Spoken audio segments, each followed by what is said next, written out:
He had this year where the team took off again. Once they stopped passing the ball a ton is when they took off. Now maybe that's coincidental. He didn't elevate That super is high. true, though, for Allen. I mean, I know we're not doing that, but Josh Allen, Justin Herbert, they did it this year. Is your argument, I thought your beef was that he's tied for 9th. You're actually saying he should be tier 1? Yes. Yeah. But well, why does Stafford deserve to be tier 1? I don't think Stafford should be tier So 1. who I think that's deserves that ridiculous. 5th spot on tier 1? He It could thinks be it should 4. just be 4. Yeah, just those Drew 4. thinks it should be 4. Can I take you through why he is where he is? And when you look at Jalen Hurts over the course of his career, the more that they limited him, the more successful they came. Yeah. So when Jalen Hurts threw over 30 passes, okay, look at the difference between that and when he threw under 30. So he's 39 when he's under 30 attempts. Over 30, he goes to 22 and 14. That's a 16% difference, winning percentage difference. And look at the volume of interceptions. And when they started last year, the first 4 games, he attempted 30 passes in all 4 games. They went 2-2. The next 10 games, they attempted 30 passes 1 time, and they went 10-0. So what they realized is if we keep him under the league average in the 2000s is over 32.4 passes. If we keep him under 30 passes, we've got a much better chance to win. So that's not really a tier 1 quarterback. No, I agree with that. My thing, now, Wilds, I'll give you this. I think he should be ahead of C.J. Stroud, Justin Herbert, and Jared Goff. And here's why. Look at his numbers last year compared to Stroud and Herbert. I mean, this is like his numbers are just better. I mean, Herbert's right there with him. But Herbert, Herbert his played are his worst in the playoffs. And they did the same thing to Herbert. Now, Herbert obviously throws a better ball, I believe, throws a better ball. But Jim Harbaugh did the same thing to Herbert. He said, look, we're not throwing this much. And then Herbert imploded. Yeah, once they threw the ball in the playoffs, he imploded. And Goff, I think, to your point, it's about the postseason for these guys. And Jalen we know Goff is known to struggle in the playoffs through 3 interceptions in the NFC game against Washington, the playoff game. And we know Hurts is excellent in the postseason. So those 3 I would move Hurts ahead of, but I still think they're all tier 2. Philly has a tier 1 GM. Well, I think, listen, what they wrote about him in this thing, what the GM said was they think he's a good player on a really good roster, which I think is not a wholly unfair thing to say. Now, we will see how he evolves over the course of his career because it's not always going to be – Saquon's not always going to be a 2,000-yard player. We already saw it. You know, Landon Dickerson, unfortunately, just went down. Like, they shouldn't be up front quite as stacked this year as they were last year, and we'll see. Okay. Let's explain why something like this is so ridiculous and so misleading. Now, I've already unpacked this in so many different ways, and I definitely recommend you check out them. I did a very deep statistical dive on Jalen Hurts throwing and running and what he's asked to do, especially in the playoffs and regular season for that matter, but of course the playoffs. And I compared them to Josh Allen, to Matthew Stafford, to Joe Burrow, to Josh Allen, Lamar Jackson, etc., etc. But even if we just want to look at passing, this implication is so ridiculous for many reasons. Many reasons. First, this includes his years in 2020 when he wasn't even a starter, and 2021 when he was a first-year starter, and the first half of the season, Nick Sirianni was calling the plays, not Shane Steichen. And his number one piece was a rookie wide receiver in Devontae. And that was it. Okay? That's that. So if we just look at 22, 23, 24, things look a lot different. Okay? He was 8-1 when throwing the ball 30 or more times in 22. In 23, he was 8-4. Okay? And again, the one loss, by the way, in 22 was the Super Bowl. I know, he played so terrible that game. And then in 23, he was 8-4, like I said. And then in 24, he was 3-2. Easily could have been 4-1 if they don't drop that ball, if Saquon Barkley doesn't drop the pass. Not to mention, A.J. Brown wasn't playing in those games. Seems to matter, right? Seems to matter just a little bit. And here's the thing. Here's what I really want to get into. Because this implies in order for us to win, we need to ask our quarterback to do less. Then this is what I keep asking then. Why in the biggest games and the most important games? Because look, we'll go back real fast. You can see this. Oh, passer rating 89.8. Oh, win percentage only 611. Oh, touchdown interception ratio 49 to 29. Oh, this is not good. Not good, not good, not good. Everything's just down, down, down, down, down. But then against the best teams in the playoffs, he averages 29 pass attempts. So I know it's under 30. So at 29, it's just it's not good enough. But 30 or more, it's everything. But in the playoffs now, he averages roughly 29 pass attempts through the 9 games. Okay? And he has a 66.8 completion percentage. 7.1 yards per attempt. 2.5 touchdowns. 2.8 interceptions. And a 95.4 passer rating. He's got 10 touchdowns, 3 interceptions. So it's a 10 to 3 touchdown to interception ratio. And he's won a lot of games and got to multiple Super Bowls and won a Super Bowl. So I don't understand. I really don't. He's 6-3 in the playoffs. Again, averaging 29 pass attempts. And in the winner got to go home, 2 Super Bowl runs, the 7 games, 18 to 2 touchdown to turnover ratio, 91 first downs, 71.8 QBR. They hung 36 a game. He was only one of 18 quarterbacks that have attempted at least 50 passes in the Super Bowl. He is the only one to complete more than 70% of his passes, 44 for 60. 73.3. He's averaging 30 passes a Super Bowl. And he's the only one to complete 70% of his passes. And yet we want to still pretend like this Philadelphia Eagles team is just magically better when they ask him to do less. And this still downplays any of the running attack that he brings, which I'm not going to go through because that's what I did in my last video.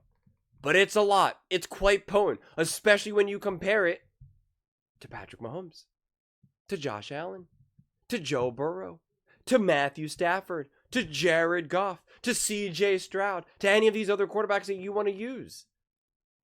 Even just in the playoffs. And what I did in my last video was I specifically took conference championship games and Super Bowls and compared them to all these other quarterbacks. And showed you what Jalen Hurts did. How many times Jalen Hurts dropped back. His touchdown interception ratio. His completion percentage. His passer rating. All the good stuff. His deep throws. He was a more successful deep ball passer than Patrick Mahomes was. When Patrick Mahomes had Tyreek Hill and Travis Kelce. This was in this was in conference championship games and Super Bowls. Not over an entire season. I'm talking about the most important, biggest games. I do not care what Patrick Mahomes or Jalen Hurts does against the Carolina Panthers in Week 9. I do not care. I do not care. And you only care when it's relevant to your argument. But everyone cares about the playoffs. No one can say, well, that doesn't matter. It was the Super Bowl. If you have that opinion, we're not talking the same language here. And so I showed that in the most important games for a quarterback's career, the conference championship games and the Super Bowls, and Jalen Hurts has 4 of those total games, right? 2 separate runs. And I compared them. I didn't cook the books. I didn't just use 2023 for Patrick Mahomes or something. It's like I went to 2019. I went to 22. I did it all. Jalen Hurts was a better deep ball passer. That's weird. He was a better deep ball passer than Matthew Stafford in the playoffs. and Joe Burrow in the playoffs. I'm not even sitting here telling you that Jalen Hurts is fundamentally a better deep ball passer than like Joe Burrow or Stafford. I'm not making that argument at all. I'm really not. I've told Eagles fans, hey, Joe Burrow has a better arm than Jalen Hurts, and that's okay. And you credit to Eagles fans and Hurts fans, they like accept it. They don't follow the track of like a Lamar Jackson fan base where they're like, he's the best at every single thing ever under the sun. No. They got a lot better head on their shoulders here. And I respect that. But the arguments that we get fed with this is like, he's not good or he can't do this thing. And that the Eagles need to like hide away from it and shy away from it. Yet in the biggest games, they ask him to do the very thing that people are trying to claim he can't. And that does not make sense. And then you want to argue, well, they have a great O-line or Saquon Barkley. One, Saquon Barkley wasn't there. And two, Jalen Hurts was pressured per dropback at a higher rate than Patrick Mahomes. 40% of Jalen Hurts' dropbacks led with pressure. Patrick Mahomes is only 32. Joe Burrow, 34. Does that not mean anything to anyone? Because I don't understand. I really don't. It's just getting ridiculous. And again, like I keep saying, again, and again, and again, some of these other passing games rely on much shorter passes. I've showed you guys this a million times. Someone like Patrick Mahomes, like Yak, very short average depth of target, a ton of passes behind the line of scrimmage, screen passes. That has not been how the Eagles have run their offenses at all. And that's why I'm very impressed with how Joe Burrow attacked his passing game. Because there are not a lot of behind the line of scrimmage passes either and whatnot, and screen passes, which I find impressive. I absolutely do. But Jalen Hurts could easily get significantly more passes if they built an offense around more scheme throws, more screen passes, behind the line of scrimmage, like all of that boosts people's numbers. And Jalen Hurts has consistently not been top in the NFL in just those attempts.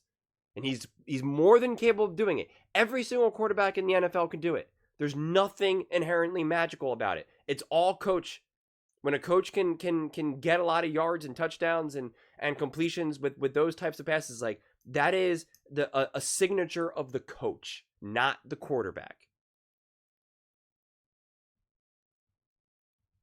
So Jalen Hurts, if they took a little bit of a different approach, you could easily get an extra 3, 4, whatever it may be, pass attempts like a game, which adds up massively. This is when I love stats. When you do stats right, they're so juicy. This is so good. You ready for this one? For Patrick Mahomes, 21.3% of his passes were behind the line of scrimmage. 21.3% of his attempts. Baker Mayfield, 20%.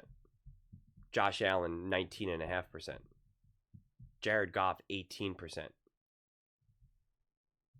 CJ Stroud, 17.5%. Do you guys see Jalen Hurts yet? Mac Jones, 16%. Do you guys see Jalen Hurts yet?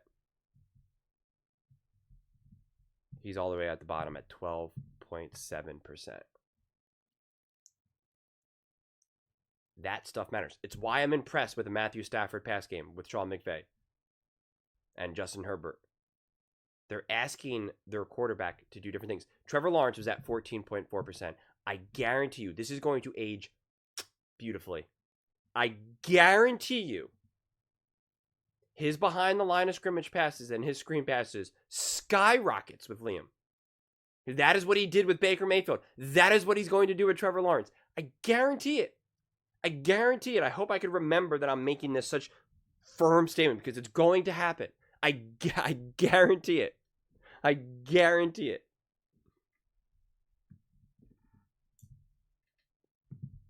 I mean, Sean Payton and Bo Nix did a fantastic job. They were top of the league. And again, it makes sense. It makes sense to do. When you have a coach who can do it, do it. So we just need to have more accurate conversations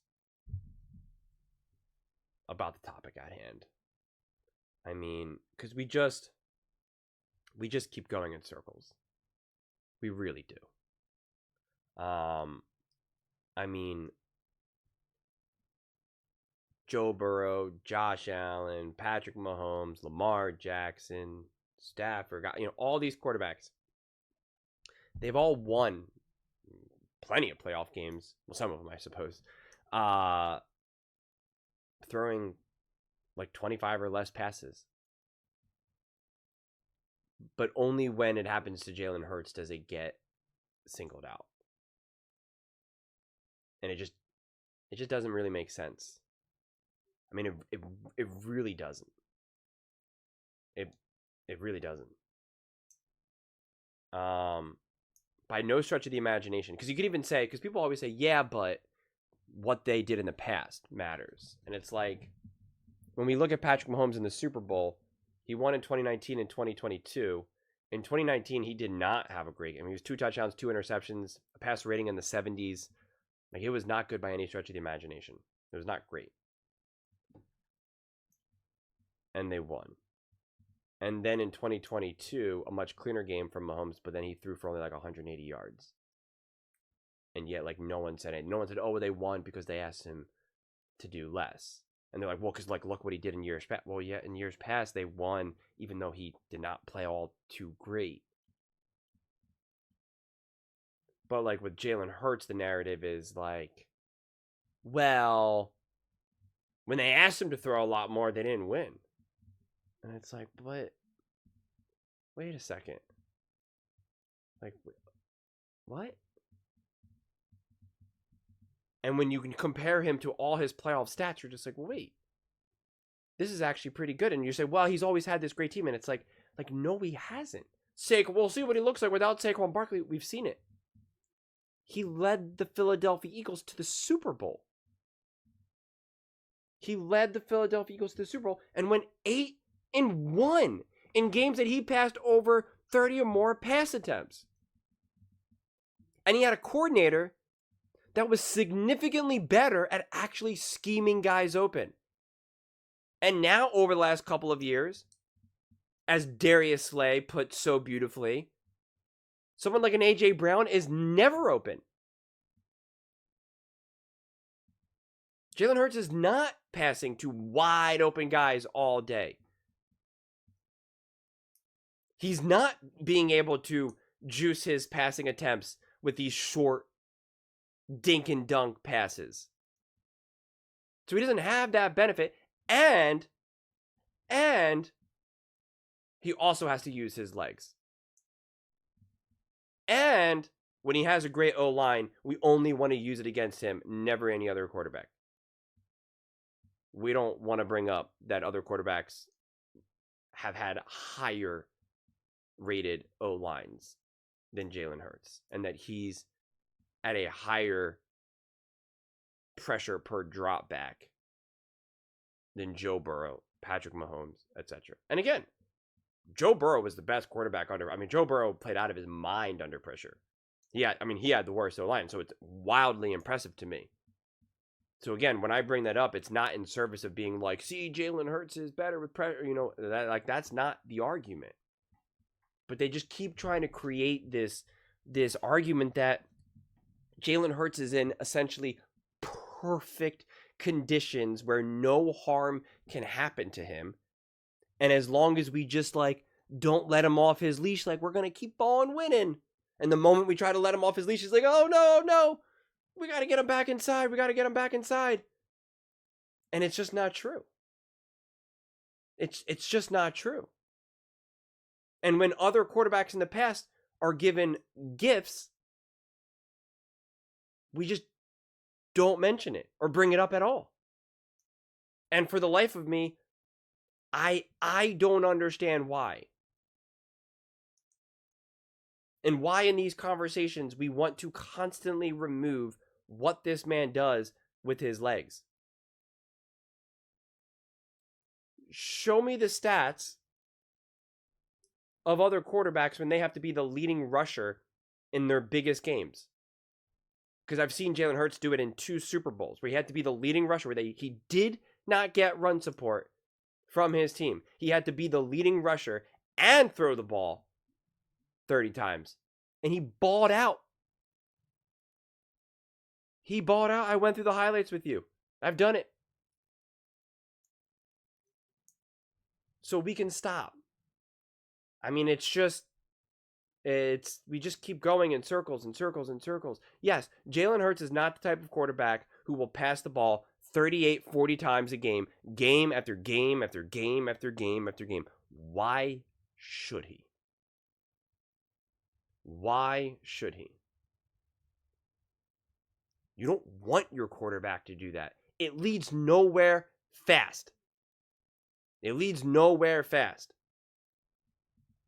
And even these quarterbacks who have a lot of passing yards, a lot of passing attempts and who also win a lot, we can stop pretending like every single pass is just 20 yards, 30 yards, 15 yards, 20 yards, 60 yards, 10 yards, 15 yards, 30 yards, 20 yards. It's just not the case. It's just not the case. Whether you're Tom Brady, whether you're Patrick Mahomes, it's just not the case. And the teams that rely on their quarterbacks to do that, like they have done in the past for Stafford, it's a tough existence, man. It is a tough existence. And so again, I am impressive with the Joe Burrows and the Matthew Staffords who just have to throw and throw and throw and throw. And they're not relying on some of these short passes. I am genuinely impressed. It does not consistently lead to Super Bowls, clearly. Clearly. I mean, it was Andy Reid's vision to say, we are letting go of Tyreek Hill. We are going to shorten the field a little bit. We are going to rely on Patrick Mahomes to throw plenty, but we are going to ask him to throw a lot of short passes, and we're still going to have an exciting, dynamic, high-powered offense. And boy, was Andy right.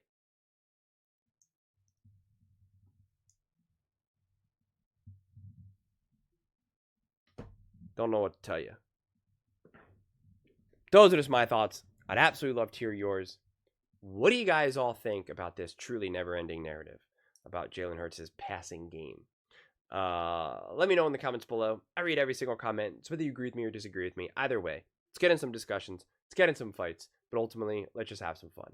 And please do consider subscribing. We're building an amazing community here, and I absolutely love to see you part of it. I want to build something that we all generally feel connected to. Something that we're really excited to be part of. I think we're on our way to doing it. And please don't forget to give this video a thumbs up, as it really does help the visibility and the algorithm.